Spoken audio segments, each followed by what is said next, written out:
Is this one of the forgotten guns that came out in recent years? But before I open it, appreciate you guys stopping by the channel. Hit that like and subscribe and follow the channel for more content. I got some good stuff coming, so you guys want to be along for the ride.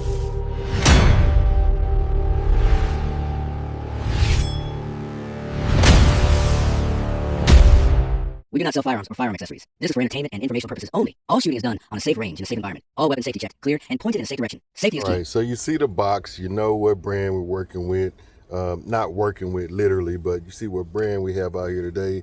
And I'm gonna show you guys what we acquired. I've actually had this one kind of tucked away for a bit, and I finally decided to go ahead and make a video.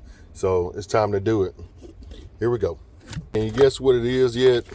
Let's get it out of this blue plastic. Yes, sir. It is going to be the M&P 2.0 metal in this nice tungsten gray.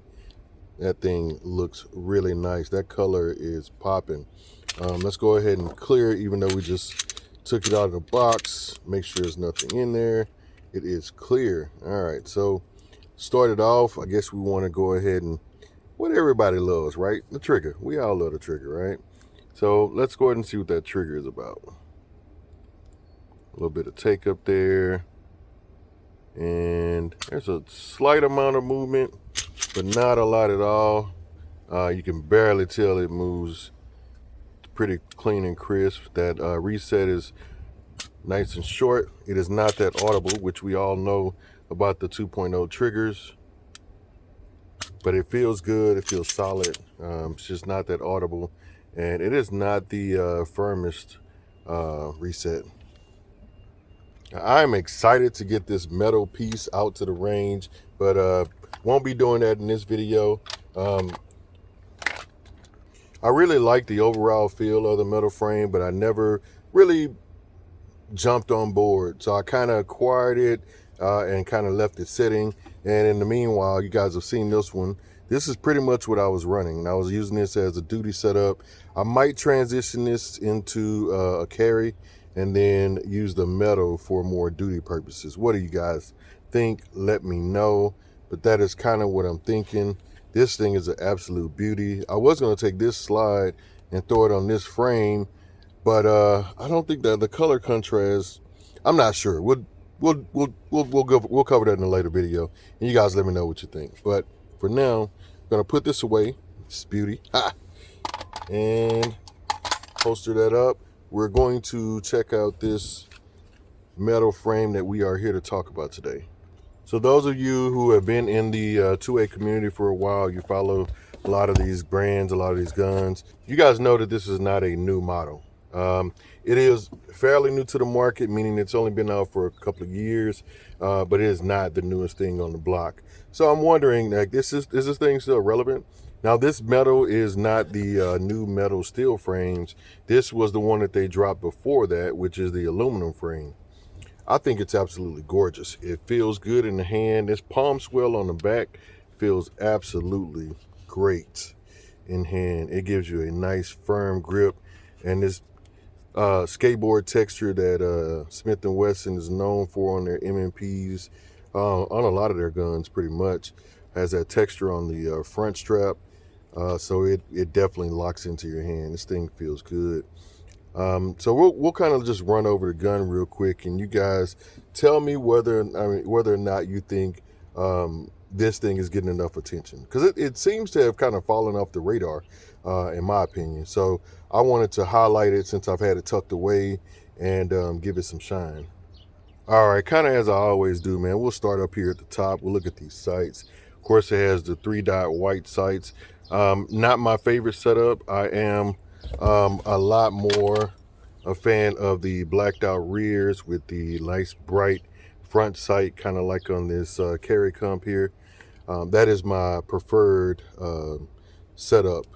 And we'll talk about the serrations. They are very different than this carry comp. So let's look at it. Now this has more of the fin style serrations, and these things are certainly grippy. You know, they don't leave much to be desired. You know, which is a good thing. You know, you don't want to be desiring more grip. Even on the back, these fins working out nicely.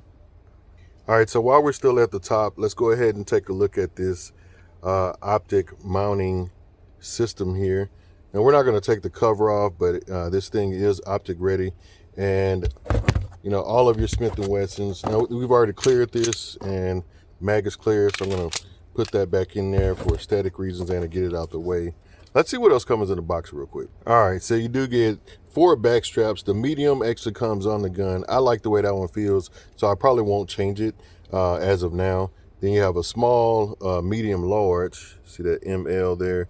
And then a large. So I don't think I'll be changing it out, but who knows? We'll see. All right, move that to the side. There's another magazine. So you do get 2 17-round magazines. That is always nice. Now, 3 magazines, of course, would be the preferred number, but we got 2, so we'll rock with that. All right, so we dig into the box. We have a bunch of plates here. Now, these are plastic plates, which has, you know, been some controversy over the years that M&P is putting these in here. But the thing is, they're providing you with plates. Now, one thing I will say is that the times that I did run an optic on my M&P, and again, I was running it on this particular model, I was running the Siley Ghost HDG on here, and the whole time I was running the Siley Ghost on here, it stayed in place. The plate never came loose, never had any issues with screws or anything like that. So although we would prefer metal plates, I mean, they provide you with plates, and you know, from my experience, they've held up. I really haven't had many people that I've heard complain about the plastic plates not really holding up. It's more of a preferred for metal. So, I mean, we all prefer metal, but I mean, you work with what you got, and if it works, it works. All right, so we'll set that to the side as well. The only other thing in here is the lock that they always give us, and then a bunch of paperwork. So we'll take a quick look at that. And I won't spend a lot of time on this. It's an instruction manual. Always good to have one of those. 3 different types of stickers. Love my stickers. And some warnings. And I thought there was one other card in here that talked about mounting optics, but that may have been a different gun. So, all right, we'll go ahead and put that to the side because none of that stuff is really that important anyway. All right, what we're really here for is this beauty right here. So this is going to be a 4 1/4 inch slide, nice and beautiful. This barrel is actually pretty thick, man. It looks really solid. I have not had any issues with M&P barrels, even from the first iteration of the M&P before the 2.0. Now, I wasn't a big fan of the first M&P. It kind of put me off of M&P for a while, but the 2.0 has been solid, rock solid, and I am a fan. As you can see, I have 2 of them already. All right, so external extractor, which I've never had any extraction issues from any of my M&Ps. Talked about the serrations. There's nothing over the top as far as serrations, but that's fine. As long as you can grab and press check from the sides here, it provides plenty of grip. Has the standard M&P takedown, which is actually pretty nice. I'm not going to take it down in this video, but the way that these take down is actually pretty simple. All right, now this slide stop is ambidextrous, and it is protruding out here. Now, there on some of the original versions, this slide stop was pretty flush to the side or narrow, and it was a complaint. So I'm glad they did away with that and may have these extended ones on all of the later versions. Even on this model has those same same slide stop, which is very, very nice. As you can see, this Cerakote on here is pretty damn nice. Now, I'm not sure if the camera will pick this up. You see this little bit of a wrinkle there? It's one imperfection that I did notice, and it's right in this particular part, and it's on both sides. So I don't know what happened with the Cerakoting there, that they kind of misstepped there, but you know, it's not the end of the world. Now, while we're talking about texture in this little area right here, where the Cerakote I mentioned, I do wish there was some texture up here on both sides. That would definitely help for us actual gun guys who love to actually shoot. And while I'm kind of in this area, even though I'm not on the trigger guard, this undercut here is nice, really deep. Appreciate that, but I do wish there was a double undercut right here in the middle of the trigger guard for that support hand. That is always a welcome feature as well. No complaints on the back here where we have this beaver tail. Yep, they did a nice job there.